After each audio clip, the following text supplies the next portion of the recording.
Je sais que plusieurs ont écouté et c'est déjà une grâce. C'est une grâce de savoir que nous avons pris du temps.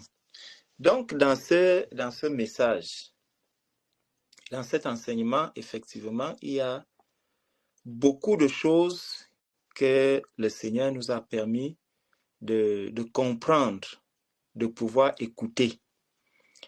Et déjà, au niveau du titre, le titre lui seul, une vie consacrée au Seigneur.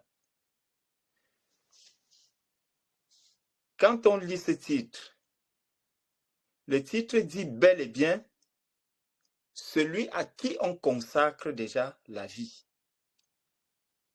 On consacre la vie au Seigneur. Ce n'est pas à soi-même. Ça, c'est le premier point. Ça, c'est la première chose qui a vraiment attiré mon attention. Déjà, ne serait-ce que sur le titre, une vie consacrée au Seigneur. Ce n'est pas une vie consacrée à mon mari. Ce n'est pas une vie consacrée à mes enfants. Ce n'est pas une vie consacrée à mon travail. Ce n'est pas une vie consacrée à ma famille, à mes amis, à mes copains, à mes copines. Non, c'est une vie consacrée au Seigneur. Une vie consacrée au Seigneur. Maintenant donc, nous avons déjà vu celui à qui on consacre la vie, c'est au Seigneur. Maintenant donc, qu'est-ce que ça signifie même consacrer sa vie au Seigneur? Parce que à partir du moment où on aura réglé ces deux problèmes, donc la consécration, le destinataire, celui à qui on consacre, quand on aura vu ça, le reste va maintenant s'enchaîner. Donc, consacrer quelque chose, quand on dit, par exemple, je consacre tel, je te consacre ceci, ça veut dire qu'on remet entièrement la chose. On remet entièrement, mais remettre à qui? C'est au Seigneur. Ce n'est plus que je reprends. Donc, quand je remets, ça ne veut pas dire que je vais reprendre. Non, je te consacre ceci, ça veut dire que quand on dit, par exemple, je te consacre tout mon temps, je t'ai consacré toute ma journée, ça veut dire que j'ai passé toute ma journée avec toi, soit pour m'occuper de ce que tu m'as demandé de faire.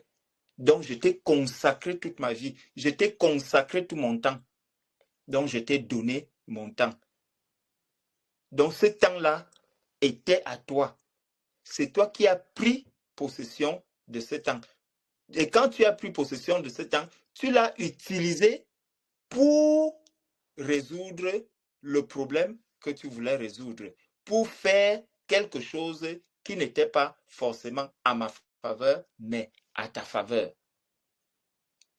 Donc, c'est ça. Et dans cet enseignement, donc, le Saint-Esprit nous dit que pour avoir une vie consacrée au Seigneur, cela va impliquer des connaissances, cela va entraîner des conséquences. Et quand on dit des conséquences, ça veut dire que ça peut créer des bouleversements dans ma propre vie. Ça va m'amener à un changement.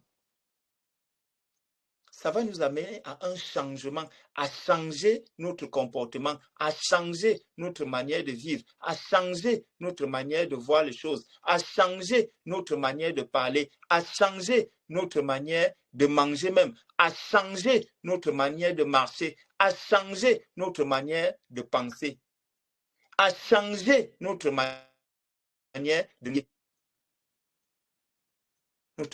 nous vêtir. Donc, tout ça rentre dans la consécration. Donc, c'est des bouleversements, des changements qui vont arriver avec la consécration. Donc, qui dit consécration dit forcément changement, dit forcément modification, dit forcément des bouleversements. Donc, une vie consacrée, c'est une vie de changement. Et le premier changement, c'est quoi? C'est que la première chose que le Saint-Esprit nous révèle, c'est que lorsqu'on se consacre au Seigneur, la consécration va révéler quelque chose. C'est quoi? C'est un amour profond pour le Seigneur. Un amour profond. Donc, je saurais, donc, pour savoir que quelqu'un est véritablement consacré au Seigneur, nous allons voir l'amour débordant pour le Seigneur. Il y a un amour débordant de sa vie pour le Seigneur. Bon, la question donc qu'on peut se poser, quand je regarde ma vie, je regarde ne serait-ce que le temps, comment je gère mon temps, je peux me poser la question, est-ce que mon temps est consacré au Seigneur? Parce que quand on dit une vie, dans cette vie-là, je peux disséquer maintenant les différents domaines de ma vie. Les différents domaines, parce que quand on dit la vie c'est global. Une vie consacrée au Seigneur, c'est global quand on dit une vie. Ta vie est globale. Dans ta vie maintenant, il y a beaucoup de choses. Ton temps. Un temps consacré au Seigneur. Est-ce que je consacre mon temps au Seigneur? Je m'assois donc. Quand je regarde comment je passe ma journée, voilà pourquoi le Saint-Esprit a permis qu'on puisse poser la question de savoir comment tu as passé ta journée. Pour certains, ils vont se lever tôt le matin, ils se lèvent tôt, ils s'apprêtent parce que la distance à parcourir pour aller travailler est longue. Donc, ils se lèvent tôt, ils se lavent, ils s'apprêtent, il est assis dans le train, il va continuer à dormir dans le train et il se réveille maintenant à l'arrivée. Quand il arrive maintenant, il commence son boulot. Il cherche les sous. Toute la journée, il va chercher l'argent toute la journée. Le soir, il retourne à la maison. Je suis fatigué. On se couche, on dort. Donc, dans une vie consacrée au Seigneur, il y a le temps de ma vie consacrée au Seigneur. Tu te poses donc la question, lorsque je mène cette vie-là, lorsque j'utilise mon temps ainsi, est-ce que ce temps est consacré au Seigneur? Ça, c'est un point de ce message. Est-ce que mon temps est consacré au Seigneur? Maintenant, ça, c'est le temps. Tu vas prendre encore peut-être ma manière de parler. Donc, ma bouche consacrée au Seigneur. Je m'arrête et je me demande, est-ce que ma bouche est réellement consacrée au Seigneur? Quelles sont les paroles qui sortent de ma bouche? Est-ce que c'est seulement des bénédictions? Est-ce que c'est seulement des louanges pour adorer le Seigneur? Est-ce que c'est seulement la calomnie? Est-ce que c'est seulement des insultes? Est-ce que c'est seulement des médisances? Est-ce que c'est seulement le moi? Parce que lorsque chaque jour, quand je regarde, regardons un peu dans notre vie, le nombre de fois où je vais dire moi en une journée, que chacun fasse un peu cet exercice, le nombre de fois où je vais dire moi, moi je, moi je, moi je, moi je, moi je, moi je, moi je. Le nombre de fois où tu dis moi je, prends un peu un stylo, tu causes avec quelqu'un, tu dis moi je, tu notes, moi je, tu notes, moi je. Essaye de faire ça en une journée, tu verras si vraiment toi-même tu es consacré au Seigneur. Parce que là, on a dit une vie consacrée au Seigneur. Donc, cette vie-là, ça peut être ta vie à toi. Donc, le moi, est-ce que le moi est consacré au Seigneur? Si le moi est consacré au Seigneur, alors, au lieu de dire moi, je dirais si le Seigneur le permet, si le Seigneur le permet, si le Seigneur le permet, si le Seigneur le permet. Mais ce que nous disons d'habitude, c'est moi, je. Ah, toi, tu ne me parles pas comme ça. Moi, je ne permets pas que tu me dises ça. Ah, moi, je ne sais ceci. Ah, moi, je ne sais ceci. Donc, le moi. Donc, l'amour le premier point, la première chose qu'il fallait examiner, c'est l'amour profond pour le Seigneur. Est-ce que j'ai réellement l'amour pour le Seigneur? Et si je dis que j'ai l'amour pour le Seigneur, qu'est-ce qui révèle, qu'est-ce qui prouve que j'aime réellement le Seigneur? Qu'est-ce qui prouve que j'aime le Seigneur? Mon amour pour le Seigneur va jusqu'à quel niveau? Dans Deutéronome chapitre 6, frère Raoul, tu peux nous lire Deutéronome chapitre 6, s'il te plaît?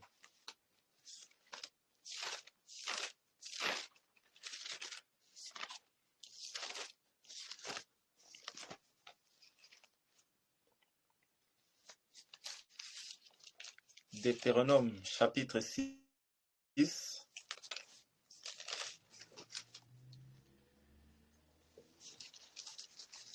C'est bon?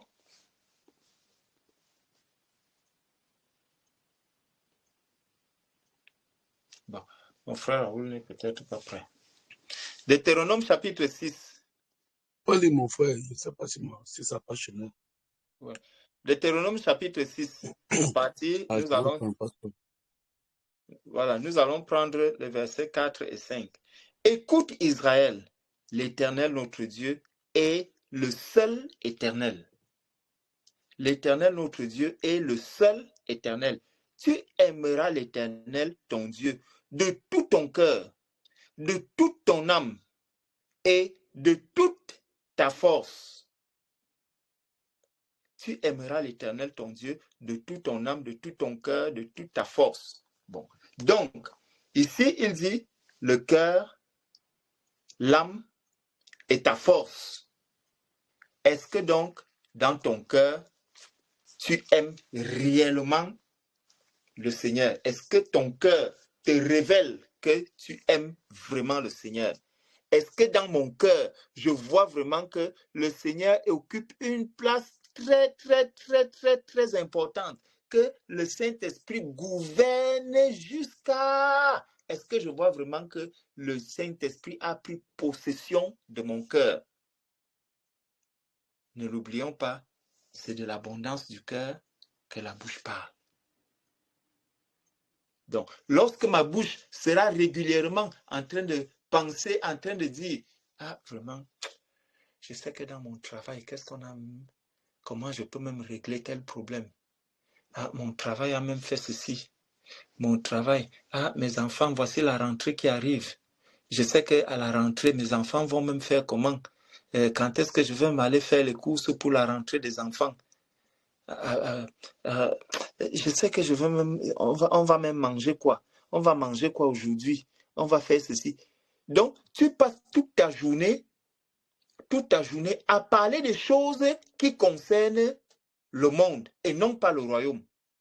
Toute la journée, ce n'est que le monde. Ce n'est que le monde. On réfléchit comment on va réaliser tel projet. On réfléchit comment on peut faire telle chose. On réfléchit comment on peut s'organiser pour ci ou pour ça.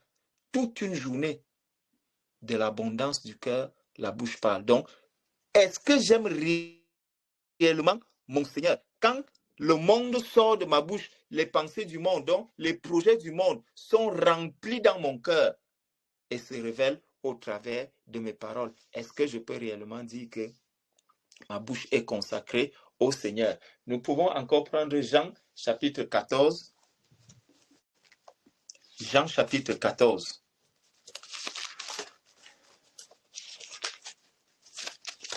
Une vie consacrée au Seigneur. Une vie consacrée au Seigneur. Une vie consacrée au Seigneur. Jean chapitre 14, à partir du verset 15. Le Seigneur dit, si vous m'aimez, je vous trouve super. Oh.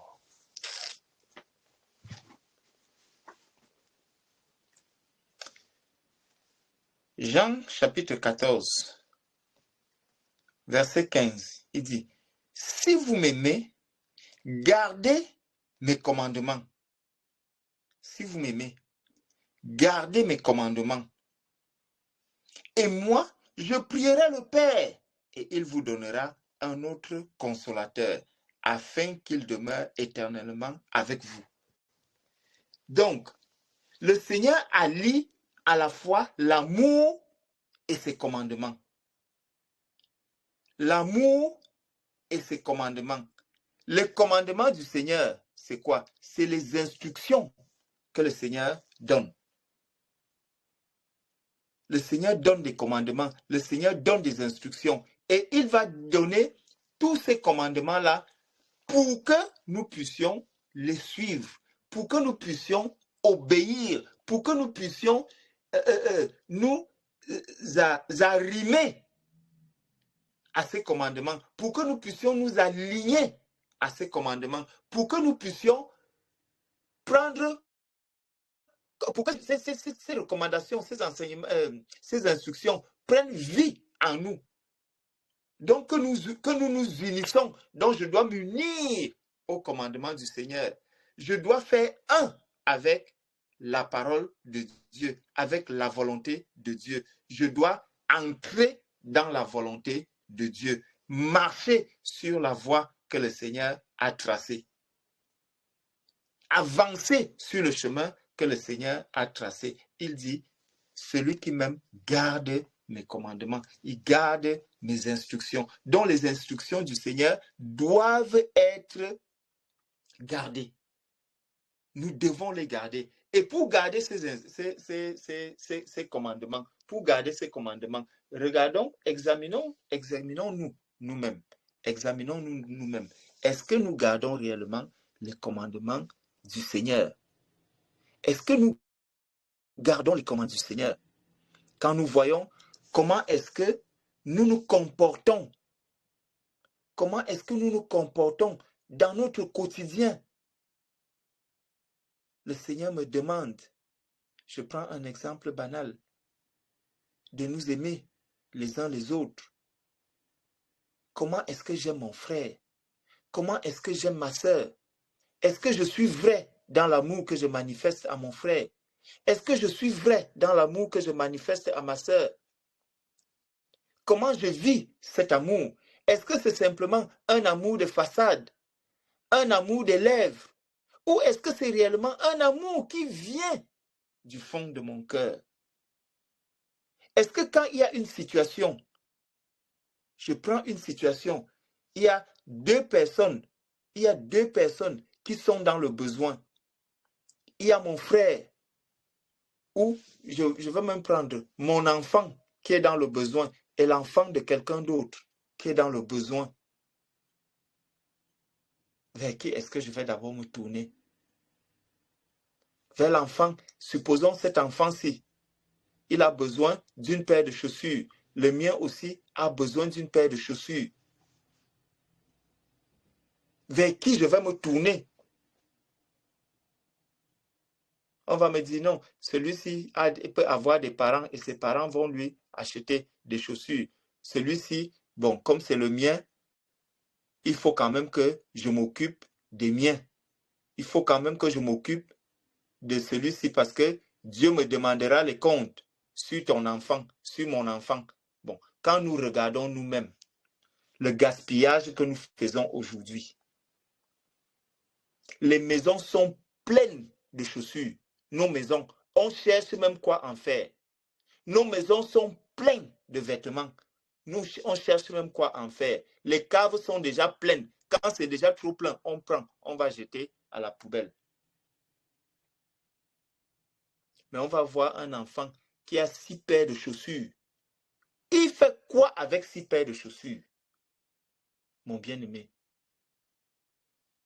Tu vois un enfant avec des vêtements n'en plus finir. Certains même vont serrer sans qu'un enfant ne les ait portés.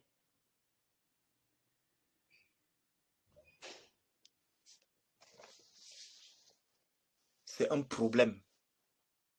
Mes bien-aimés, c'est un problème.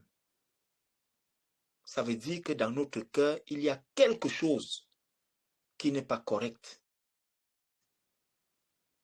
Nous vivons dans une certaine... comment je peux dire? Dans une certaine exagération. Nous cherchons à exagérer dans tout. Dans tout. Sauf dans le domaine qui concerne le Seigneur. Là, on n'exagère pas. Là, on cherche à donner le strict minimum. Là, on calcule. Parce que là, on dit non, là, il faut soutenir un bien-aimé. Ah non, non, non, non, moi, je n'ai plus assez d'argent. Hein. Je ne dois pas tomber dans le découvert. Tu donnes le strict minimum. Mais quand il faut réaliser quelque chose, acheter un surplus de chaussures à nos enfants pour la rentrée, acheter des surplus de vêtements pour la rentrée, là, je suis prêt à entrer dans le découvert. Là, je peux entrer dans le découvert. Ce n'est pas pour dire que le découvert est une bonne chose, mais c'est juste un exemple pour nous amener à voir, vraiment comment est-ce que nous prenons le travail du Seigneur, ce que le Seigneur attend de nous et la façon que nous vivons dans notre quotidien. Qu'est-ce qui passe avant l'autre?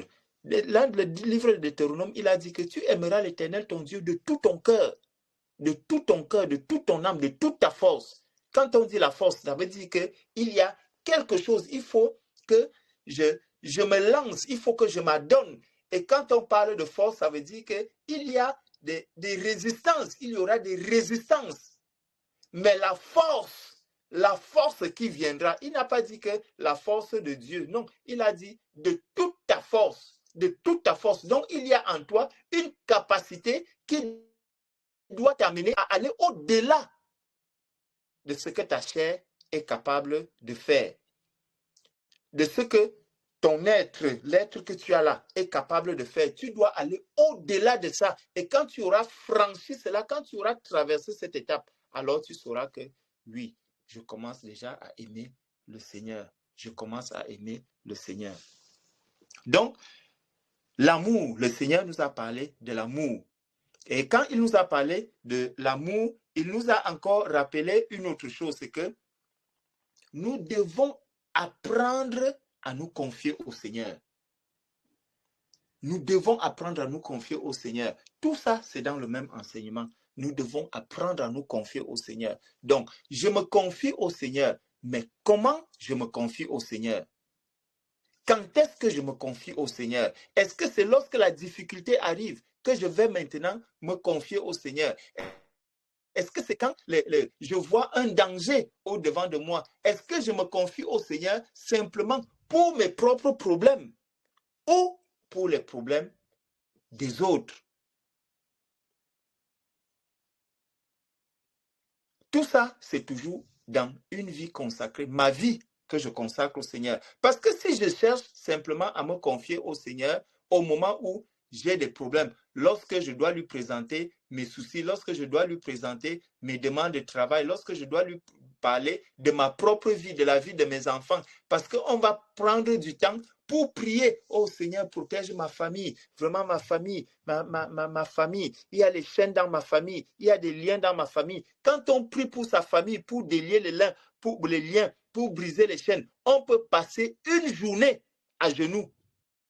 Mais quand on va dire, prions maintenant pour l'Église, prions pour les saints, prions pour que les frères qui vont en évangélisation puissent aller évangéliser. Là, après 10 minutes, tu vois quelqu'un qui touche déjà ses genoux. Non, ça devient trop difficile. Quelqu'un il ouvre déjà un œil pour regarder est-ce que les autres sont encore en train de prier. Est-ce que les yeux sont encore fermés? Il ouvre encore un œil. Après, tu vois quelqu'un, il s'assoit. Les genoux font mal. Mais quand ça concerne soit sa famille, soit son problème de maladie, soit son problème de travail, son problème de ceci, on est prêt à passer une journée à genoux pour demander. Là, est-ce que je consacre ma vie au Seigneur ou je consacre ma vie à moi-même? Ta vie, qui est-ce que tu la consacres? À qui est-ce que la vie est consacrée? Notre vie, nous la consacrons à qui? Le temps que je passe dans la prière, à qui est-ce que je consacre ce temps? À qui je consacre ce temps? Mes sujets de prière tournent autour de quoi? Autour de quoi tournent mes sujets de prière? Quand nous voyons le réveil, le message sur le réveil. Est-ce que je prie réellement pour le réveil? Que, oh Père, le réveil, tu as promis le réveil. Père, Père, Père, prépare-nous pour le réveil. Prépare ton église pour le réveil. Combien de temps nous passons pour prier pour le réveil? Combien de temps nous passons pour prier pour l'assemblée? Nous voyons des choses qui se passent au sein de l'assemblée. Nous passons plus de temps à commenter.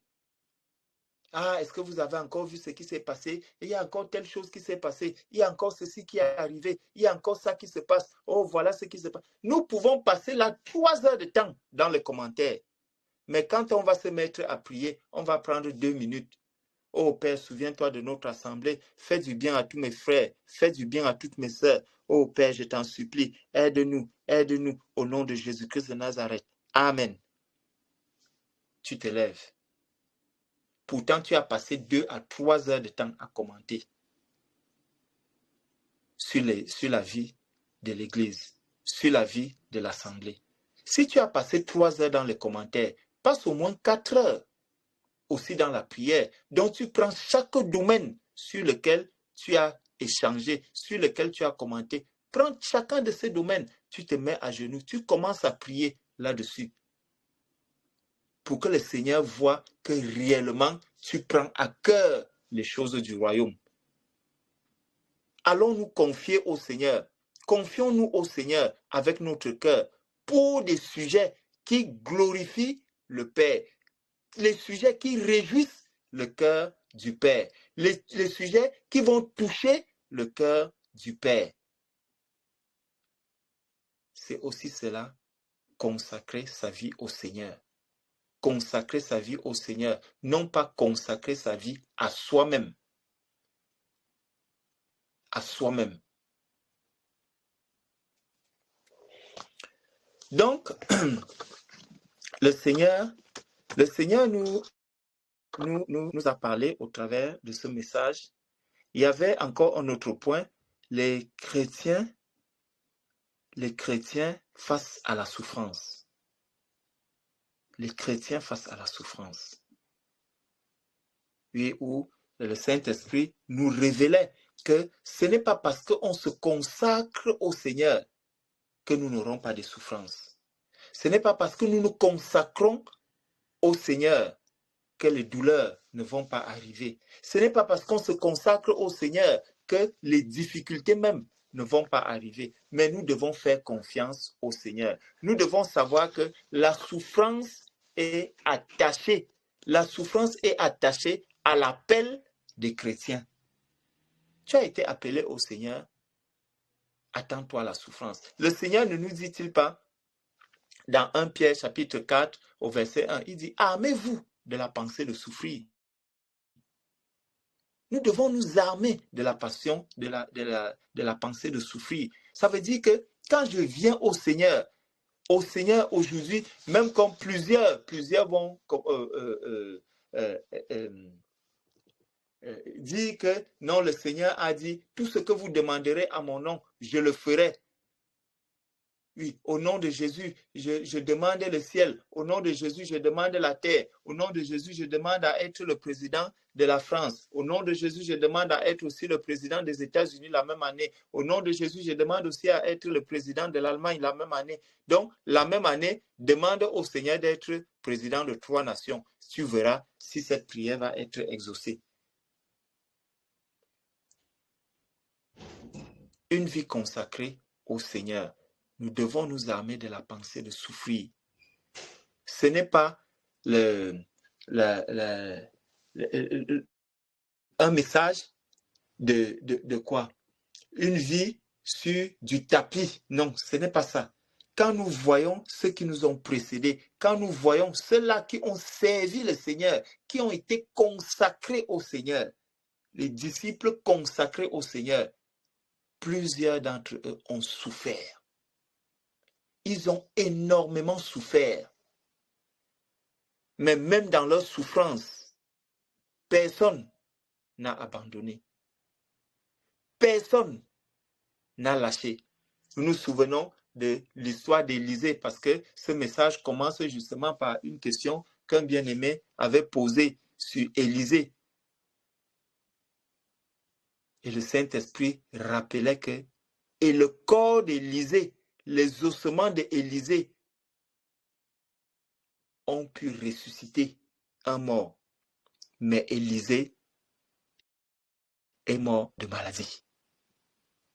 Voilà la vie consacrée, quelqu'un qui s'est consacré, quelqu'un qu'on a vu, quelqu'un dont on a le témoignage dans la parole de Dieu. Il meurt de maladie, mais son corps, ses ossements ressuscitent les morts.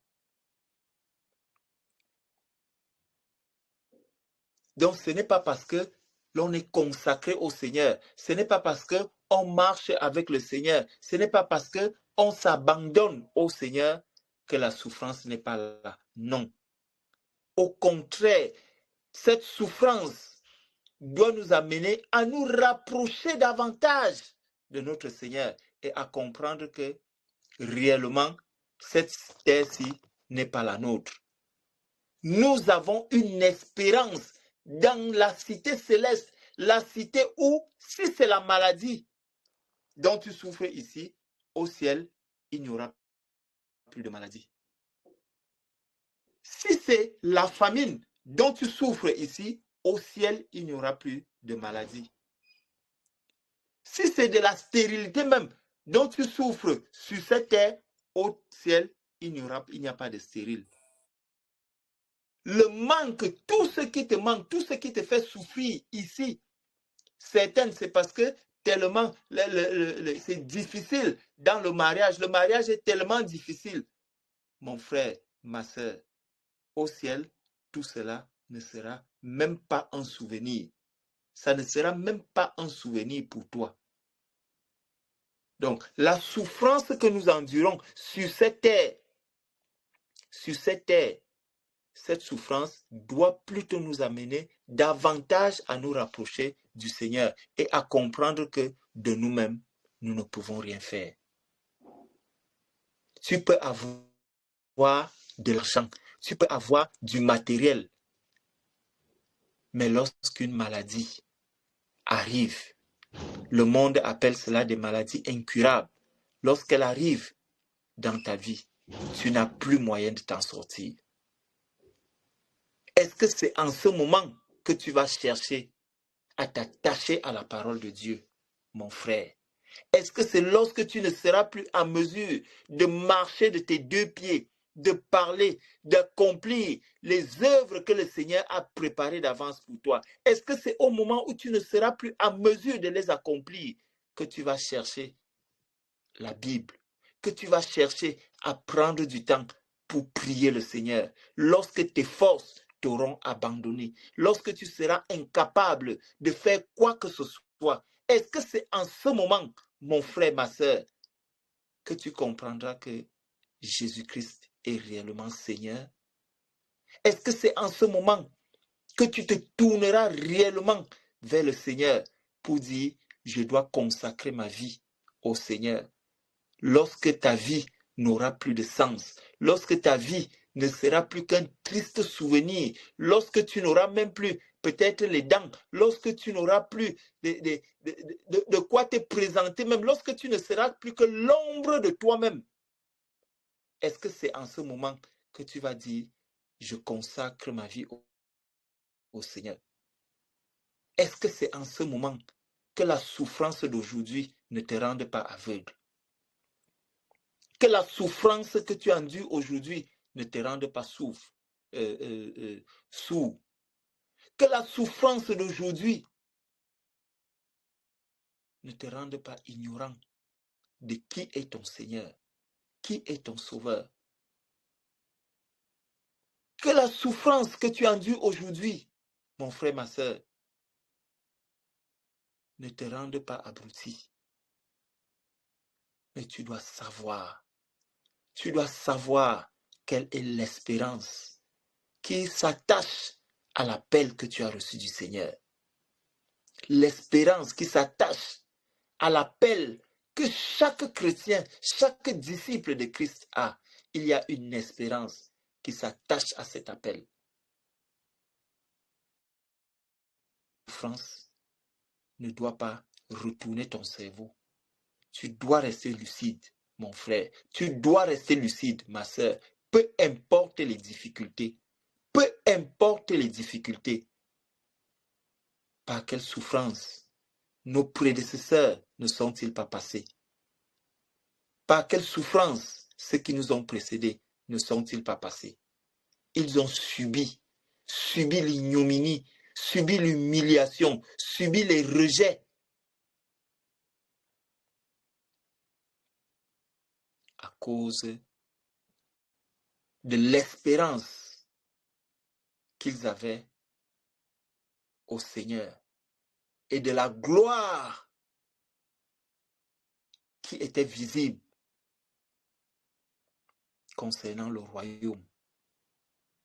C'est précieux, mes bien-aimés, c'est précieux la grâce qui nous a été accordée. Ce qui nous est préparé, ce qui est préparé au sein, c'est précieux. Ne négligeons pas cela. Ayons de la considération pour ce travail que notre Seigneur Jésus est allé accomplir pour nous. Il est allé accomplir un travail glorieux auprès du Père. Lui-même nous a dit qu'il est notre intercesseur. Il intercède pour toi, mon frère. Il intercède pour toi, ma sœur. Donc, dans ce sujet d'intercession, dans son intercession, il y a ce sujet de ta souffrance. Il y a le sujet sur ta souffrance afin que tu tiennes bon.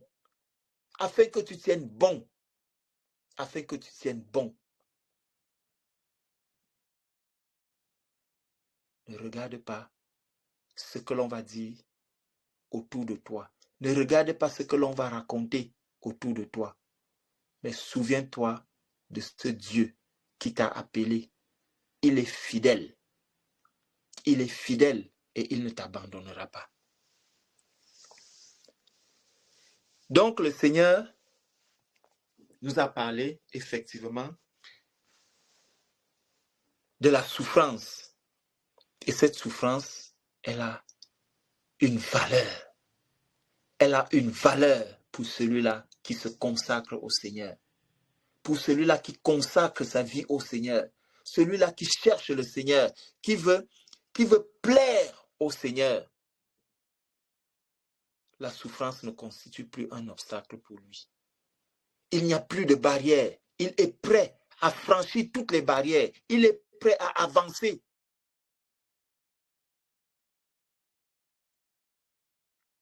Parce qu'il a une espérance. Il a une espérance.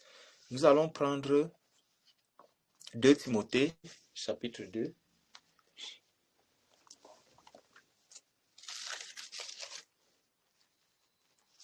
« 2 Timothée, chapitre 2, verset 19. 2 Timothée, chapitre 2, verset 19.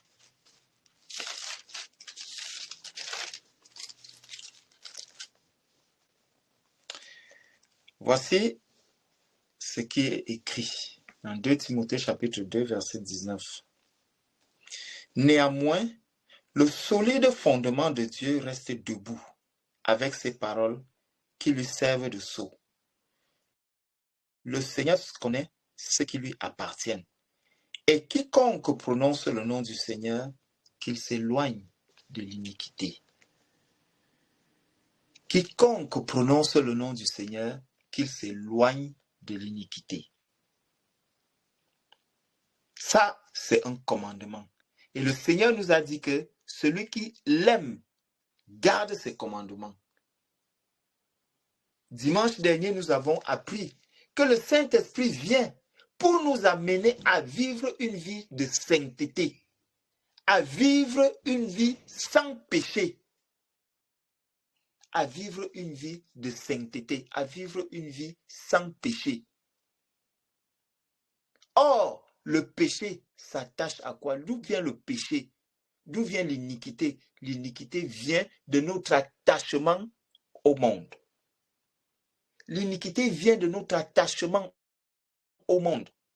lorsque je détourne mes regards du Seigneur, lorsque je détourne mes regards de mon Sauveur, lorsque je détourne mon regard de celui qui est saint, ces regards se posent sur qui?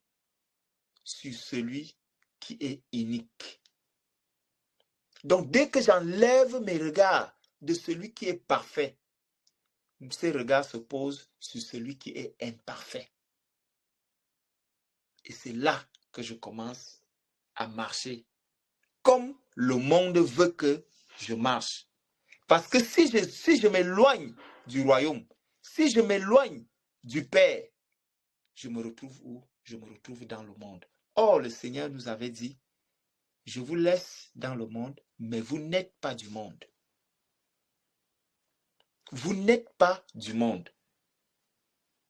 C'est de ça que notre sœur Divina parlait lorsqu'elle disait que on ne peut pas se consacrer au Seigneur et être attaché au monde. La mondanité. Il faut qu'il y ait une séparation entre notre royaume et la vie du monde. La pensée du royaume et la pensée du monde. Nous devons opérer une séparation. Donc, je me consacre au Seigneur, alors je me sépare du monde.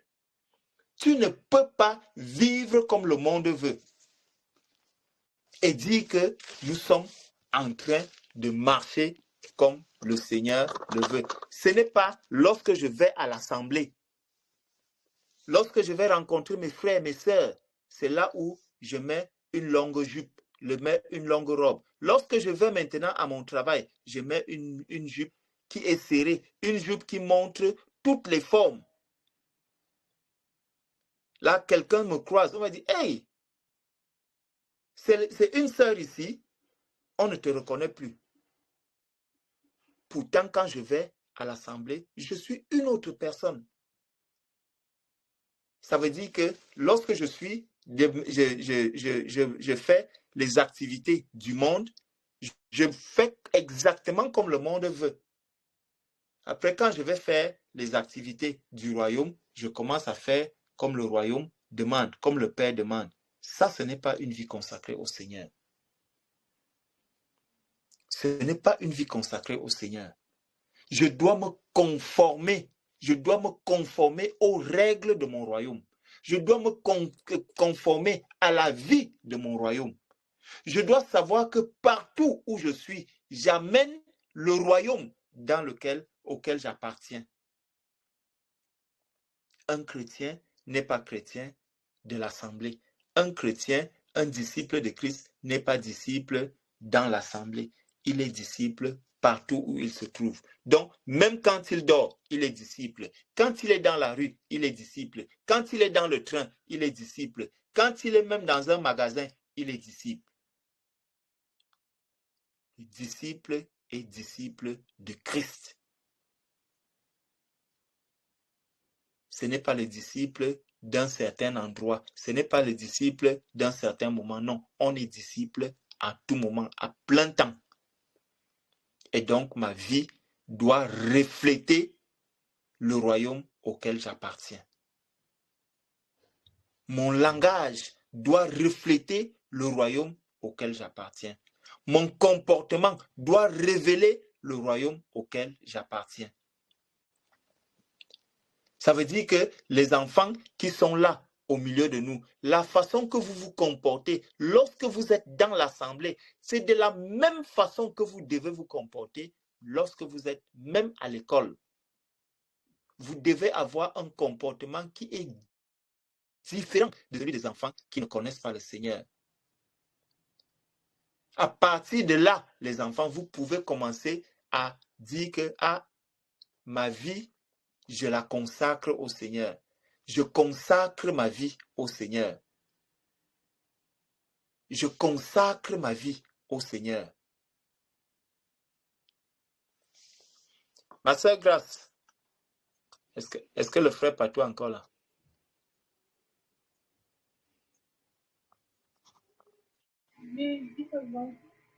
Oui, tu es là? Oui, je suis là. Oui, dis à Divina Dis-lui que consacre ta vie au Seigneur. Consacre ta vie au Seigneur. Dis-lui que consacre ta vie au Seigneur, petite sœur. Consacre ta vie au Seigneur. Dis-lui ça. Consacre ta vie au Seigneur, petite sœur. Consacre ta vie au Seigneur. Voilà. Ma sœur Divina dit aussi ça à Grâce. Consacre ta vie au Seigneur. On ne t'entend pas. On ne t'entend pas. Consacre ta vie au Seigneur. Gédéon. Dis aussi à Marlise que consacre ta vie au Seigneur.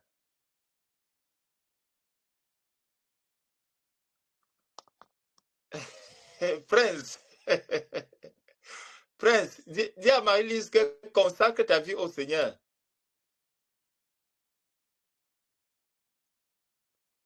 Et le micro de Prince.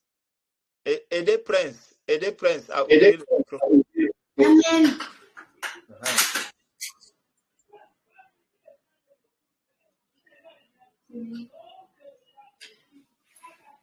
Oui, Prince, dis-lui que consacre ta vie au Seigneur. Consacre ta vie au Seigneur. C'est mon frère William.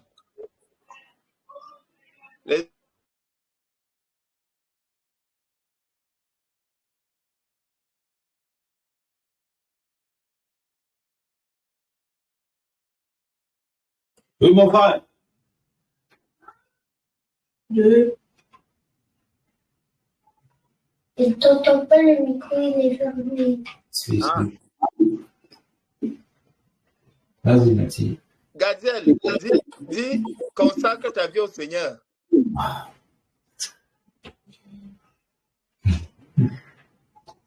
Gadiel arrive. Vas-y, Mathieu. Dis à Samuel. Voilà, dis à Samuel. Samuel, consacre ta vie au Seigneur. Oui, Samuel, dis-lui aussi. Dis-lui aussi que consacre ta vie au Seigneur. Consacre ta vie au Seigneur. Sois bien.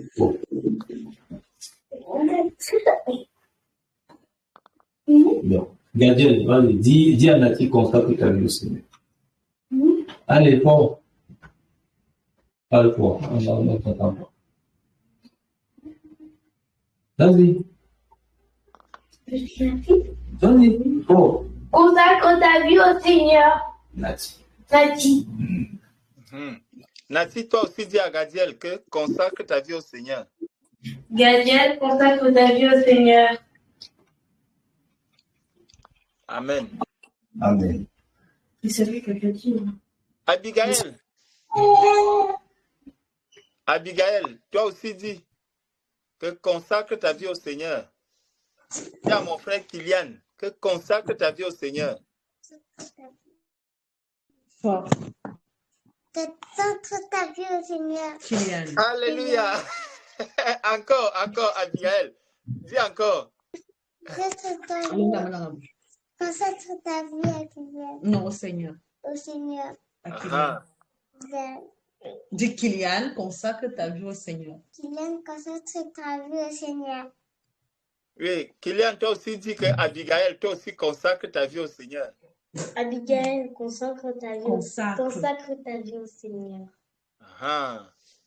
Oui, ça va. De l'autre côté là-bas, le bruit va encore arriver. Johanna n'a pas parlé. Johanna. Oui. Dis-moi que frère Georges consacre ta vie au Seigneur. Frère Georges, consacre ta vie au Seigneur. Amen. Merci beaucoup, Johanna. Toi aussi, Johanna, consacre ta vie au Seigneur.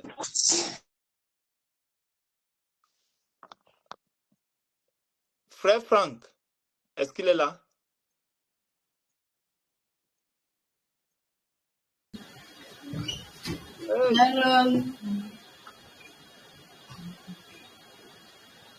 Oui, dis à Uriel que consacre ta vie au Seigneur. Mon frère Uriel, consacre ta vie au Seigneur. Coupez. Coupez.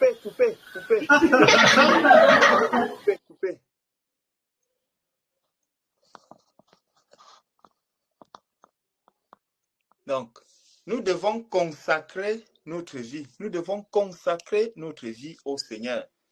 Nous sommes appelés à nous consacrer corps, âme, à nous consacrer corps, âme et esprit au Seigneur. Donc, le Saint-Esprit nous disait donc que nous devons fuir le mal et nous rapprocher davantage du Père. Nous devons fuir le mal et nous rapprocher davantage du Père. Si nous prenons Jacques chapitre 4.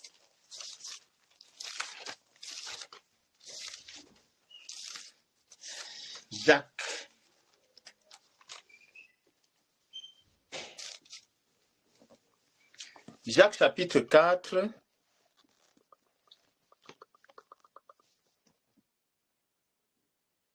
Versets 9 à 10.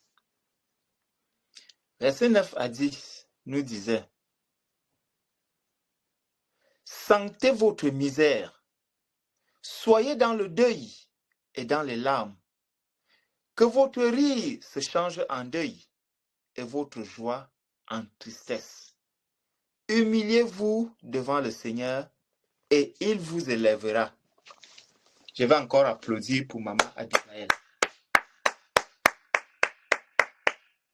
Donc, justement dans ce message, le Saint-Esprit nous rappelait que le Seigneur nous a fait des promesses. Le Seigneur nous a fait des promesses. Et le Seigneur attend chacun de nous à un certain niveau.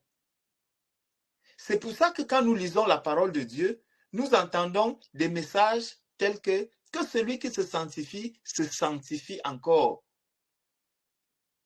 Si tu fais du bien, fais encore davantage du bien. Si tu médites, médite encore davantage. Si tu pries, prie encore davantage. Ce que tu fais dans le Seigneur, fais-le encore davantage. Tant que tu n'as pas encore atteint le niveau auquel le Seigneur t'attend. Là où le Seigneur t'attend. Le Seigneur nous a fait des promesses. La manifestation de la puissance. Le Seigneur nous a fait des promesses. Le réveil. Est-ce que nous sommes déjà dans ce réveil?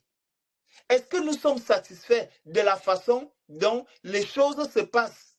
Est-ce que je suis satisfait de la façon que je prie, de la façon que je cherche le Seigneur, de la façon que je médite? Est-ce que je suis déjà satisfait de cela? Si la réponse est oui, alors je m'arrête. Mais si la réponse est non, ce verset-ci vient encore me dire: sans ta misère, sans ta misère, tant que tu peux sentir cette misère, mon frère, ma soeur, cherche à aller de progrès en progrès, dans ce que tu es en train d'espérer pour le Seigneur. Il dit: sentez votre misère, soyez dans le deuil et dans les larmes. Voilà pourquoi je rends grâce au Seigneur pour ce qui s'est passé dans les cœurs de tous ceux-là qui ont entendu ces messages qui nous avaient été donnés. Ces témoignages qui nous avaient été donnés. Ça a créé en plusieurs des larmes. Ça a créé en plusieurs, vraiment, ils ont vu comment ils étaient misérables, comment on était misérable. On a vu comment on était misérable, comment on était dans l'incapacité d'accomplir les choses de notre royaume. Le Seigneur nous dit: sans ta misère, mon frère, sans ta misère, sois dans le deuil et dans les larmes. Sois dans le deuil et dans les larmes. Ne joue pas le fort, ne joue pas le suffisant. Non, personne ne peut jouer le suffisant avec le Seigneur. Personne ne peut jouer le suffisant. Quand il faut s'humilier devant le Seigneur, pour prier, pour pleurer devant le Seigneur. Ah, mes bien-aimés.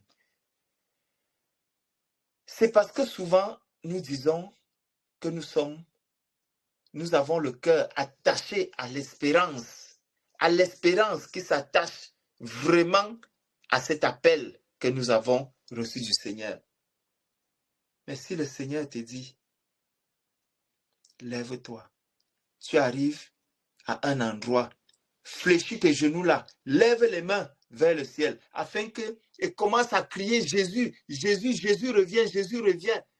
Il y a 10 personnes qui vont arriver, et ces 10 personnes, parmi ces 10 personnes, il y aura un paralytique, il va marcher, il y aura un aveugle, il va voir, il y aura un sourd qui va entendre, il y aura tel, il y aura tel. Si le Seigneur te dit cela, mon bien-aimé, je suis sûr tu vas arriver, peu importe l'endroit où ça se trouve, où le Seigneur, où tu as entendu que va à cet endroit, tu vas arriver là, tu vas fléchir tes genoux, tu vas élever les mains.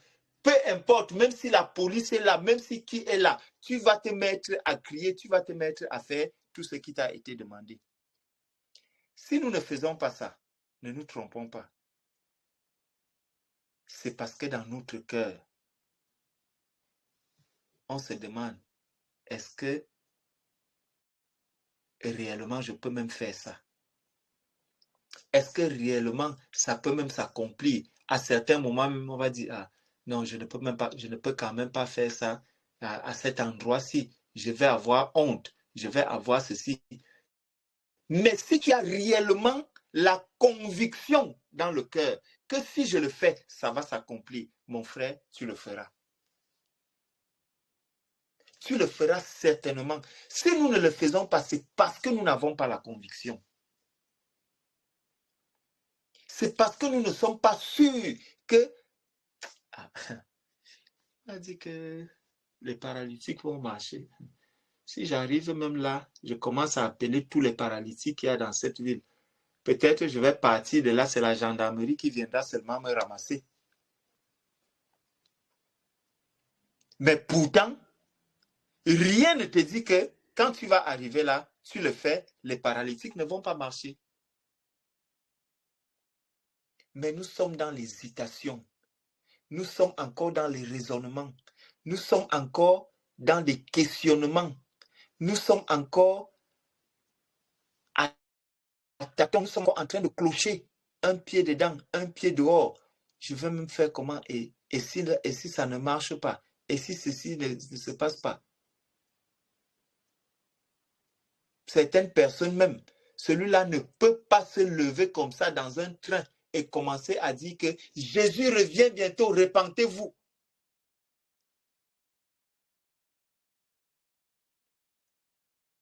Plusieurs d'entre nous ne pouvons le faire.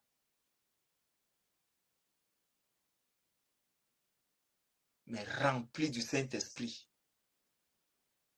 Paul s'est retrouvé à l'aéropage. Et il a parlé. Ah, quand je suis même entré dans cette ville, j'ai vu une effigie à un Dieu inconnu. Alléluia. Oh Seigneur, voilà nos modèles, mes bien-aimés. Voilà des gens qui ont consacré leur vie au Seigneur. Il se dit, ma vie est finie. Si réellement, ah mes bien-aimés, si réellement nous disons que non, ma vie est finie. Ma vie est finie. Tu peux te lever devant 10 policiers, les gendarmes et tout. Tu te lèves, tu commences à parler de Jésus, Jésus, Jésus, Jésus, Jésus. En attendant seulement qu'on apporte les menottes, qu'on vienne, on apporte les chaînes, on te met dans la voiture. Mais quand je regarde, je me dis, hey, je vais même faire comment? Mes enfants sont encore petits. Hein? Il y a encore ceci qui va se passer. Hein? Il y a encore ceci, il y a encore ceci. Dès que tous ces raisonnements-là commencent à arriver, même ma Bible, je la plie, je mets à l'aisselle. C'est déjà beaucoup de courage que plusieurs arrivent déjà à tenir la Bible en main. Plusieurs arrivent déjà, peut-être dans un moyen de transport en commun, à ouvrir sa Bible, à s'asseoir, pouvoir dire même que Shalom. Parce que même ça, on va regarder que les gens qui sont autour de moi, ils vont même dire comment quand ils vont m'entendre dire Shalom, que Dieu te bénisse dans le train. Que Dieu te bénisse. Il va parler, mais quand il doit te dire que Dieu te bénisse, il dit Que Dieu te bénisse. Parce qu'on ne veut pas qu'on entende, il ne veut pas qu'on entende que celui-là aussi dit à quelqu'un que Dieu te bénisse. Mais quand lui, il doit parler des choses du monde, il ne va pas du tout hésiter. Il va parler de ça à haute voix, peu importe qui va entendre. Mais pour dire shalom à quelqu'un, ah mon frère, je t'aime.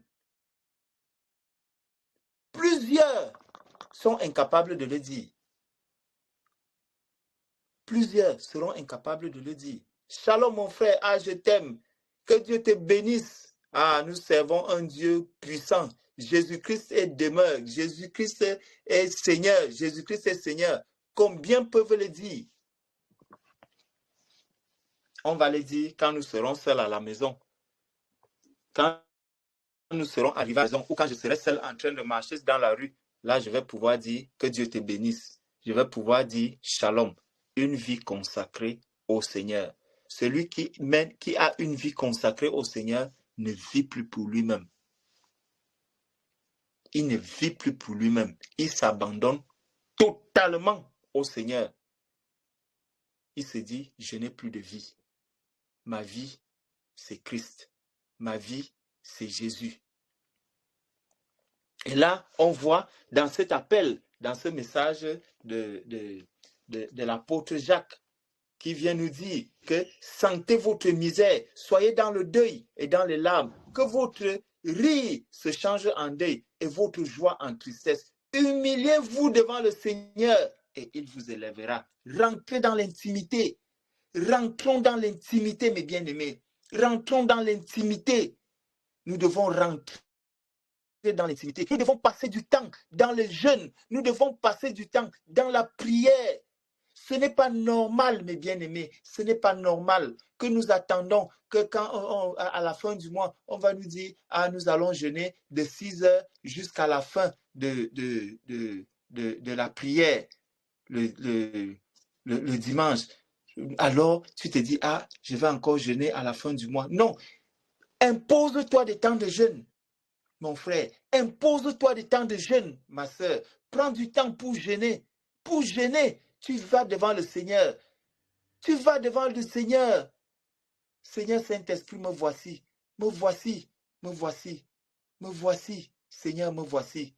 Me voici. Accorde-moi de passer 3 jours à tes pieds dans ce programme. Seigneur, accorde-moi la grâce d'être conduit par toi dans ce programme de jeûne. Dans ce programme de jeûne, Père, aide-moi, soutiens-moi, fortifie-moi, afin que je puisse prier, que je puisse intercéder pour l'Église, que je puisse intercéder pour mes frères. Pas que je puisse intercéder pour moi-même, pour mon travail. Non, mais que je puisse intercéder pour l'Église. Souvenons-nous, quand une vie est consacrée au Seigneur, tu t'occupes des affaires du Père. On s'occupe des affaires de notre Père. Et le Père prend soin des vases. Il nettoie les vases. Il purifie les vases. Il forme les vases. Il redonne une forme aux vases. Parce que plus on utilise un vase qui est précieux, lorsque le vase est précieux, on en prend soin. Donc si nous sommes des vases qui sont précieux à notre Père, lui-même en prendra soin. Il prendra soin de nous. Il y a des vases qu'on ne lave pas dans la machine à laver. Si vous avez des assiettes à la maison, il y a des assiettes qu'on ne lave pas dans la machine à laver. Non, dans le lave-vaisselle. Il y a des vaisselles qu'on ne met pas dans le lave-vaisselle à cause de la qualité de la vaisselle. On va laver cette vaisselle à la main. De la même manière, lorsque nous nous adonnons, nous nous attachons, nous nous engageons à faire l'œuvre du Père, le Père prend soin de nous. Il prend soin de nos familles. Il prend soin de nos enfants. Il prend soin de nos épouses. Il prend soin de nos maris. Il prend soin de nos parents. Il prend soin de notre travail. Il prend soin de tout. Quand on se consacre au Seigneur. Et ce passage nous apprend que nous devons rentrer dans l'intimité. Nous devons vivre dans l'intimité. Nous devons trouver la ressource, la force dans l'intimité. Dans l'intimité. Le Seigneur nous attend dans l'intimité. Le Seigneur nous attend dans l'intimité. Prenons le livre de Jérémie. Jérémie chapitre 29.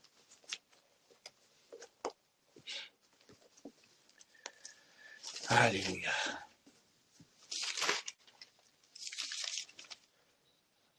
Maman Abigail, dis à quelqu'un que bienvenue dans sa sainte présence.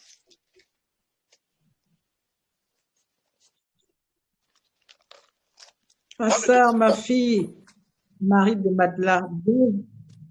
Ma sœur, ma fille, Marie Madela, bienvenue dans sa sainte présence, ma fille. Amen. Amen. Amen. Maman Marie de Magdala, toi aussi dis-lui. Ma sœur, maman Abigail, bienvenue dans sa sainte présence. Amen.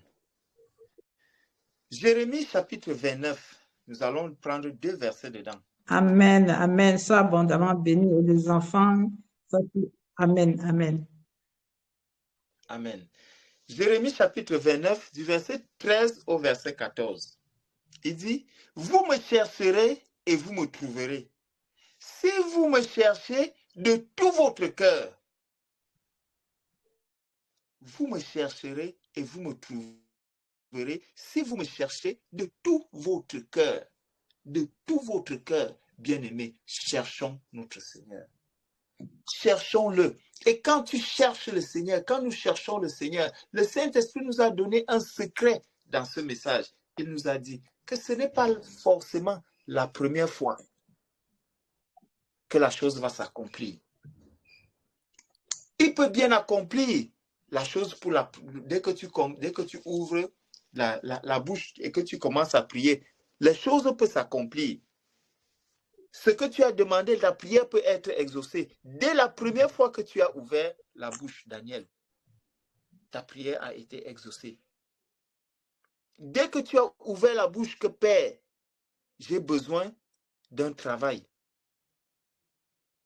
Il a dit à quelqu'un là-bas, démissionne, quitte ce poste. Ce n'est plus ton poste, c'est le poste de celui-là qui est en train de prier. Quitte ce poste. Les mois commencent à s'écouler. Le préavis finit et c'est là où tu vas rejoindre le poste. Donc, le Seigneur est fidèle. S'il nous appelle à le chercher, nous devons le faire. Nous devons rentrer dans l'intimité. Nous devons nous avancer dans cette intimité. Mais en nous avançant, ne regardons pas à la montre parce que Dieu est souverain. Il est souverain.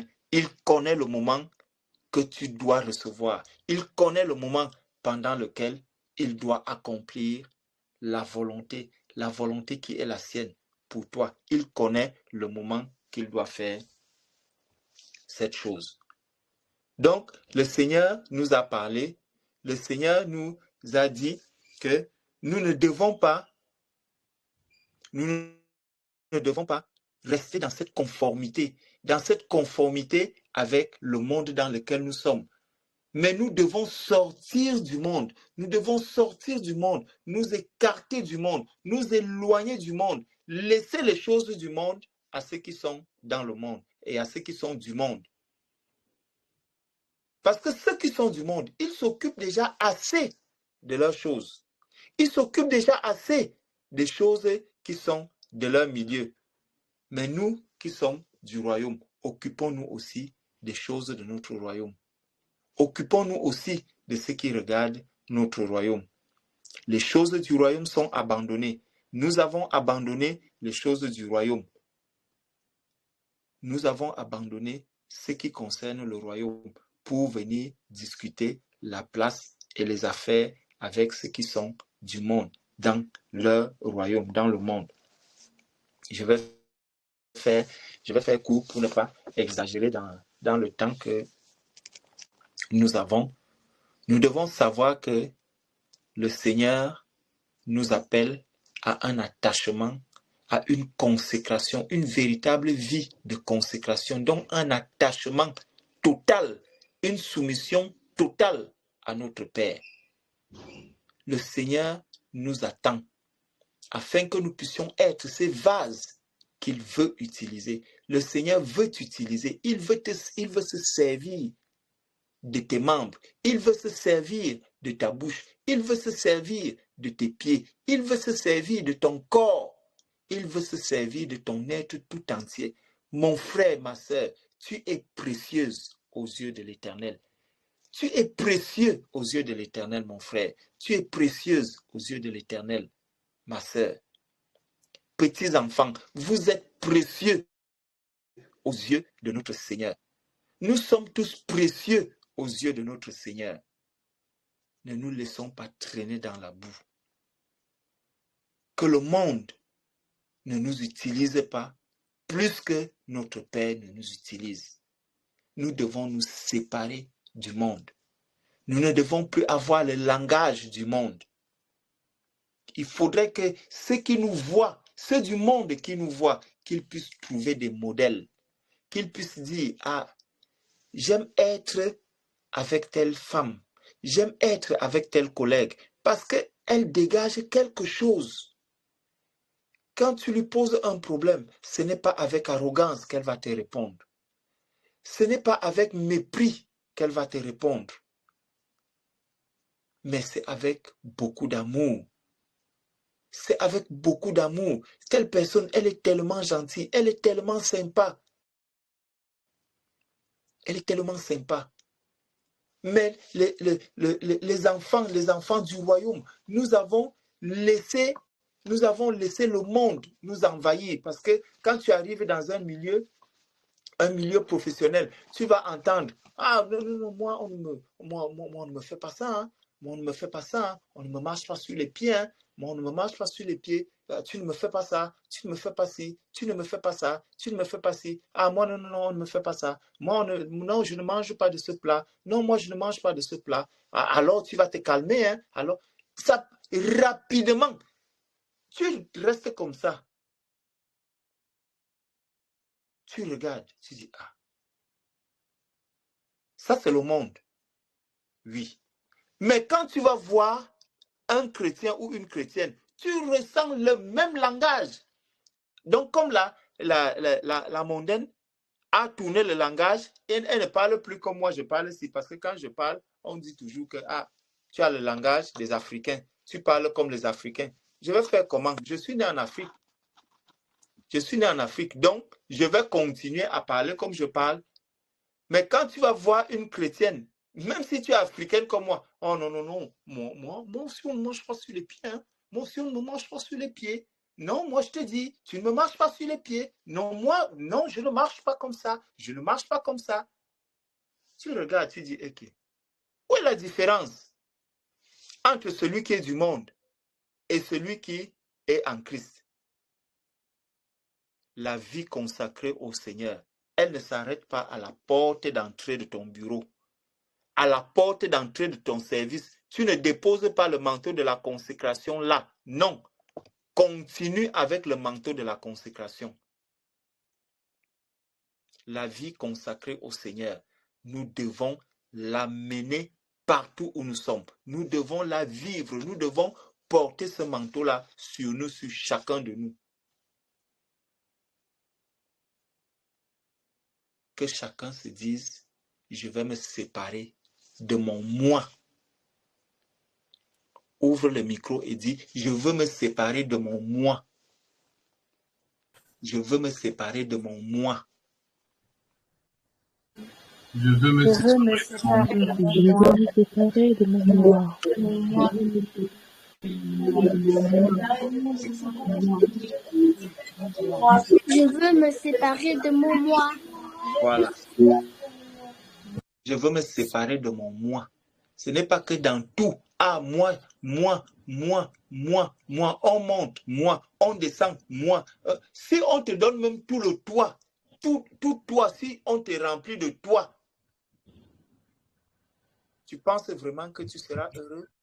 Tu penses vraiment que tu seras heureuse? Non. Non. Ma vie est consacrée au Seigneur. Ma vie n'est même pas consacrée à moi. Ma vie est consacrée au Seigneur et au Seigneur lui seul. Nous allons finir par un verset. On va encore prendre un. On va prendre encore un verset. Après, je vais m'arrêter jusque là.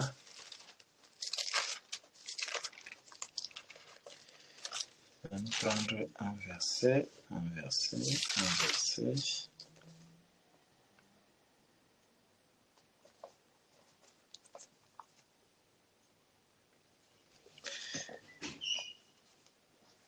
1 Pierre, chapitre 5. Nous allons lire le verset 5.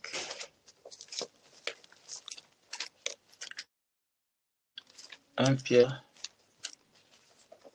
chapitre 5, verset 5. Après, je crois qu'on aura déjà assez parlé. Comme ça, je regarde aussi. Voilà. 1 Pierre 5, verset 5 dit, « De même, vous qui êtes jeunes, soyez soumis aux anciens. » Vous qui êtes jeunes, soyez soumis aux anciens. Et tous, dans vos rapports mutuels, revêtez-vous d'humilité, car Dieu résiste aux orgueilleux, mais il fait grâce aux humbles. Il fait grâce aux humbles. Donc, quand le Seigneur vient nous dire ici que vous qui êtes jeunes, soyez soumis aux anciens. Donc, le Seigneur montre qu'il y a de l'ordre qui doit être respecté. Il y a de l'ordre qui doit être respecté, que ce soit dans l'assemblée, que ce soit dans le quotidien, dans la famille, les enfants, les aînés doivent être respectés. Les petits frères doivent respecter les grands frères. Les petites sœurs doivent respecter les grands frères. Il faut du respect. Il faut du respect, de la considération pour l'âge que Dieu a donné à une personne. S'il y a un aîné dans la famille, il faut lui donner le respect qu'il mérite. Si nous sommes des enfants, nous devons respecter nos parents. Il ne faudrait pas que papa est en train de parler pendant que papa parle. Ah non, non, non, moi je ne fais pas ça. Ce n'est pas le moi-je. Ce n'est pas le moi-je. C'est pas à toi de ton toi. Moi, laisse-moi tranquille. Moi si. Laisse-moi un peu tranquille. Moi, laisse-moi tranquille. Je veux vivre pour le Seigneur. Je ne veux plus vivre pour moi. Je veux vivre pour le Seigneur. Moi, je te demande, je t'ordonne de me laisser un peu tranquille. Moi si. Laisse-moi tranquille. Je veux vivre pour le Seigneur. Je veux me consacrer. Consacre-toi. Consacre-toi au Seigneur. Moi, consacre-toi au Seigneur. Moi, consacre-toi au Seigneur.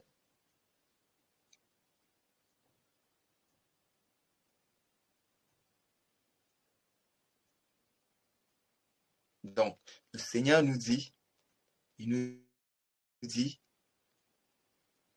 qu'il faut cet ordre. Et il dit, et tous dans vos rapports mutuels, les rapports que nous avons les uns les autres, revêtez-vous d'humilité. Revêtons-nous d'humilité. Je dois considérer mon frère. Je dois considérer ma sœur. Je dois avoir de la considération pour mon frère, de la considération pour ma sœur. Je dois considérer mon frère, en me disant que voici quelqu'un que le Seigneur m'a mis à côté. Le Seigneur m'a mis à côté de lui, vraiment pour qu'il m'apporte quelque chose, pour qu'il me donne quelque chose. Voici un conducteur qui est là. Je dois avoir de la considération pour mon conducteur. Je dois avoir de la considération pour celui-là qui nous enseigne, qui m'enseigne. Je dois avoir de la considération pour lui. Parce que c'est la volonté de Dieu. Nous devons marcher ainsi. Souvent, nous voyons des difficultés. Nous prions. Souvent, nous prions le Seigneur. Bien-aimé. Souvent, nous prions le Seigneur. Et nous ne voyons pas l'accès à notre demande. Nous ne voyons pas, il y a une clé qui nous manque. Il y a une clé qui manque pour que je puisse accéder à ce qui m'a été promis par le Seigneur.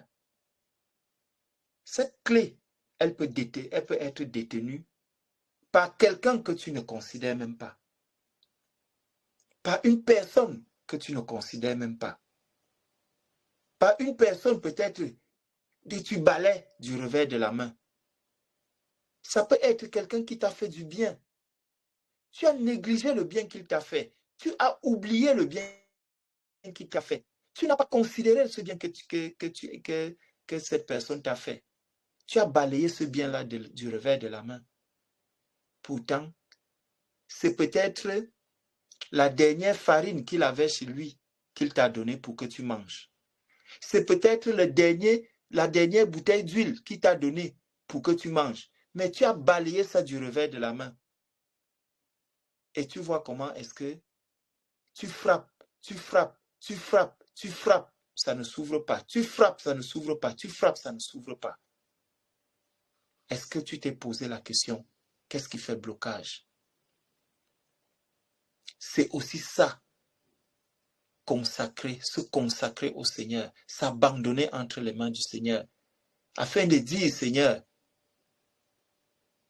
tu connais toutes mes erreurs, révèle-moi ces erreurs, révèle-moi, Père, s'il y a des choses qui manquent, s'il y a des choses qui créent un blocage, s'il y a des choses qui m'empêchent d'avancer, qui m'empêchent d'évoluer.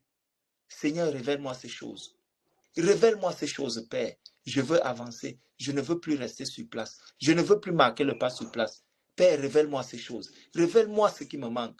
Révèle-moi là où j'ai commis le mal. Je vous assure, mes bien-aimés, il y a des blocages qui peuvent être comme ça. Tu as peut-être fait mal à un orphelin. Tu as peut-être fait souffrir une veuve. Tu as peut-être fait souffrir un enfant de Dieu. Et il s'est plaint devant le Père. Il a pleuré devant le Père. Il a pleuré devant le Père.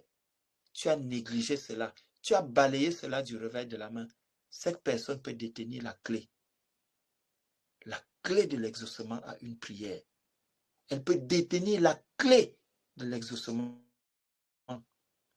Bien-aimés, voilà pourquoi nous devons prendre souvent du temps pour demander au Seigneur d'ouvrir notre intelligence, d'ouvrir, de nous permettre de lire, de faire une lecture de notre vie.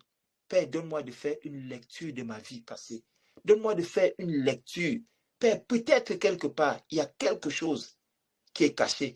Il y a peut-être quelque chose que j'ai enfoncé dans le pied de quelqu'un. Je l'ai bloqué. Je l'ai lié quelque part. Je l'ai enchaîné quelque part. Et j'essaie d'avancer, oubliant que j'ai laissé un prisonnier derrière. Oubliant qu'il y a quelqu'un qui souffre à cause de moi derrière.